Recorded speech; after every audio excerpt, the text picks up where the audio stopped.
دوستوں، آج میں آپ کو سکھاؤں گا کہ فارسی زبان میں مصدر کیا ہوتا ہے۔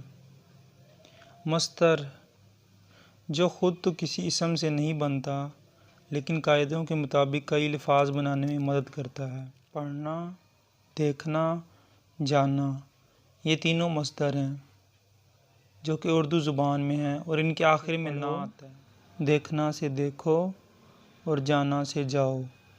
تو اب میں آپ کو بتاؤں گا کہ فارسی میں مصدر کیا ہیں اور ان کا استعمال کیسے کیا جاتا ہے۔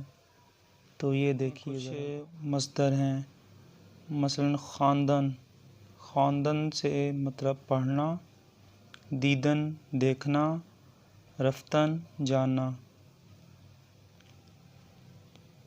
جس لفظ کے آخر میں دال نون یا تے نون آئے وہ مصدر ہے فارسی میں۔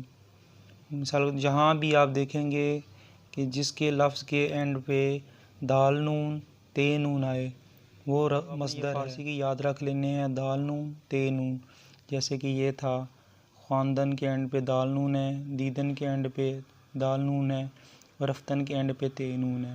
تو یہ مصدر ہوتے ہیں جن کو آپ استعمال کر کے کافی الفاظ بنا سکتے ہیں۔ تو امید آپ کو سمجھ آ گئی ہوگی۔ تو ان کا استعمال میں آپ کو اگلی ویڈیو میں بتاؤں گا۔